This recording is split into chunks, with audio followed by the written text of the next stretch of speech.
Kannauj medical college का मुख्यमंत्री ने नाम बदला। अब बाबा भीमराव अंबेडकर के नाम से जाना जाएगा कन्नौज मेडिकल कॉलेज। मुख्यमंत्री ने सपा को बताया महापुरुष विरोधी। कहा कि अयोध्या में भगवान राम का विरोध करते हैं, कन्नौज में बाबा साहब का विरोध करते हैं। इनको अपने परिवार के बाहर कोई दिखाई नहीं देता। योगी आदित्यनाथ ने कहा कि वोट जाति के नाम पर लेते हैं और काम परिवार के लिए करते हैं। कन्नौज के गौरवशाली इतिहास को भी सीएम ने किया जिक्र। सीएम ने कहा कि डबल इंजन सरकार हर योजना में सबको शामिल करेगी, लेकिन तुष्टीकरण के नाम पर कुछ नहीं मिलेगा। कन्नौज में 352 करोड़ की 59 योजनाओं का सीएम ने लोकार्पण कर शिलान्यास भी किया। सांसद सुब्रत पाठक के प्रयासों की भी सीएम ने की तारीफ। कहा कि पिता को केंद्र में रखकर सांसद उनके स्वप्न को आगे बढ़ाने का कार्य कर रहे हैं, वो प्रशंसनीय है। सरकार यहाँ पर इत्र पार्क के निर्माण की कार्रवाई को आगे बढ़ा रही है और मैं आपको आश्वस्त करने के लिए आया हूं कि इत्र यहाँ की पहचान है। और भाइयों बहनों, यहाँ के इत्र की सुगंध को दुनिया तक पहुंचाने के लिए न केवल पार्क बनेगा, बल्कि उसको हम आगे बढ़ाने के लिए जिस भी प्रकार के सहयोग की आवश्यकता होगी, डबल इंजन की सरकार कन्नौज के उद्यमियों के साथ, कन्नौज के व्यापारियों के साथ हमेशा खड़ी होगी। भूमि की समस्या का समाधान हो, तकनीक की समस्या का समाधान हो, उसकी पैकेजिंग की समस्या का समाधान हो या मार्केटिंग का या एक्सपोर्ट का, इन सब में सरकार अपने स्तर पर सहयोग करके इत्र के व्यापार को वैश्विक मंच प्रदान करने का कार्य कन्नौज के माध्यम से अवश्य करेगी। भाइयों बहनों, मैं जब भी यहां आता हूं एक बात जरूर सुनने को मिलता है और मिलता था कि कन्नौज में यहां पर गवर्नमेंट मेडिकल कॉलेज था। गवर्नमेंट मेडिकल कॉलेज बाबा साहब भीमराव अंबेडकर के नाम पे था।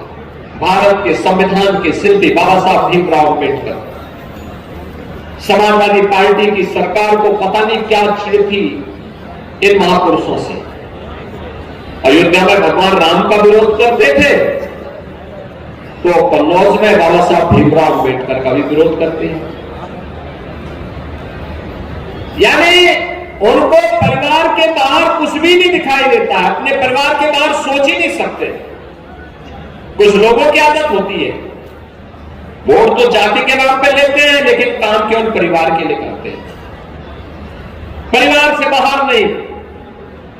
लेकिन भाइयों बहनों, हम फिर से आपको आश्वस्त करना चाहते हैं, जो हमारे जनप्रतिनिधियों की भावनाएं हैं, जो यहां पर अभी कहा है, असीम जी ने भी कहा है, सुब्रत जी ने भी कहा है, हमारे अन्य मान्य विधायकगण भी इस बात को कह रहे थे कि बाबा साहब भीमराव अंबेडकर के नाम पर फिर से मेडिकल कॉलेज का नामकरण होना चाहिए।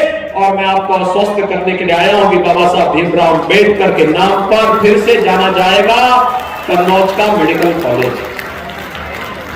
और जो भी सुविधाएं यहां के लिए उपलब्ध करवानी हो और अत्याधुनिक सुविधाओं को इसके साथ जोड़ेंगे।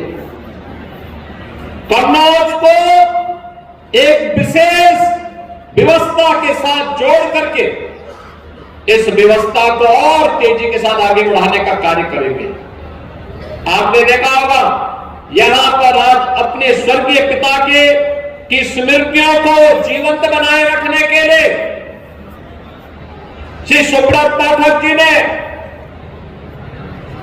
यहां पर दिव्यांग जनों के लिए कृत्रिम अंग उपकरण वितरण के कार्यक्रम को आगे बढ़ाया। 5000 से अधिक यहां पर कृत्रिम अंग उपकरण वितरण के कार्यक्रम संपन्न हुए। बड़ी संख्या में उन लोगों को, जिन लोगों ने कभी भी इन सभी चीजों से अपने आप को कहीं ना कहीं वे लोग वंचित थे, लेकिन आज ये सुविधाएं यहां पर उपलब्ध करवाने का कार्य उनके द्वारा दिव्यांग जनों के लिए किया गया। दिव्यांगता हो सकता है उसके लिए तात्कालिक समस्या हो, शारीरिक समस्या हो, लेकिन उसको अगर सरकार के द्वारा थोड़ी भी प्रोत्साहन दे दिया जाए तो वह बड़ी से बड़ी उपलब्धि हासिल कर सकता है। भाइयों बहनों, हम तो सब जानते हैं, अगर उपनिषदों में आप देखेंगे तो अनेक ऐसे उदाहरण आपको मिलेंगे।